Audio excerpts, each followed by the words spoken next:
TDP తాకట్టు పెడుతుంది ఆత్మ గౌరవాన్ని.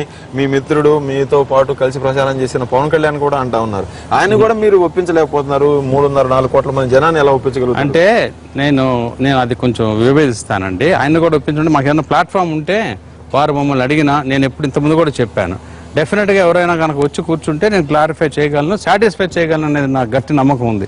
అట్లా ఎంతో మంది మేధావులు కూడా ఇంతకుముందు మాట్లాడిన వాళ్ళు కూడా ఇప్పుడు మాట్లాడలేదు దాని విషయం. పవన్ కళ్యాణ్ మేధావి కదంటారా? అట్లా అంటలేదు. నేను వేరే మేధావుల గురించి చెప్పాను.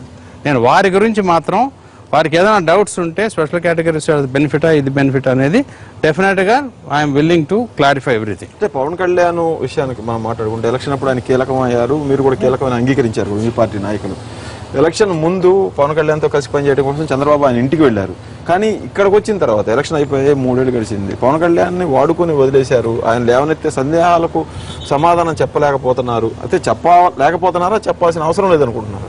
లేదు, డెఫినెట్గా ప్రతి సిటిజన్ ఆఫ్ ఆంధ్రప్రదేశ్ ఏది లేవనెత్తినా చెప్తాం. పవన్ కళ్యాణ్ గారు కూడా ఏదైనా స్పెసిఫిక్ కొరి అడిగితే చెప్పడానికి మాత్రం రాష్ట్ర ప్రభుత్వానికి కానీ కేంద్ర ప్రభుత్వానికి కానీ ఎటువంటి రకమైన ఇబ్బంది ఉంటుందని నేను అనుకోను. పవన్ కళ్యాణ్ లేవనెత్తే సమస్యలు కానీ, ఆయన మాట్లాడే తీరు కానీ, ఆయన పార్టీ పెట్టుకోవడం కానీ టీడీపీకి నష్టం కలిగించదనే ఉద్దేశంతోనే ఆయన వస్తే చెబుతామంటున్నారు. కానీ ఆయన అడిగిన దానికి ఇక్కడి నుంచి సమాధానం చెప్తామని చెప్పలేదు. అంటే ఒక ప్లాట్ఫామ్ ఉండాలి కదండి. పవన్ కళ్యాణ్ గారు ఆయన ఒక ఫేమస్ సినీ యాక్టరు, రాజకీయ పార్టీ పెట్టారు. డెఫినెట్గా ప్రజలకు సేవ చేద్దామనే ఉద్దేశంతో పెట్టారు.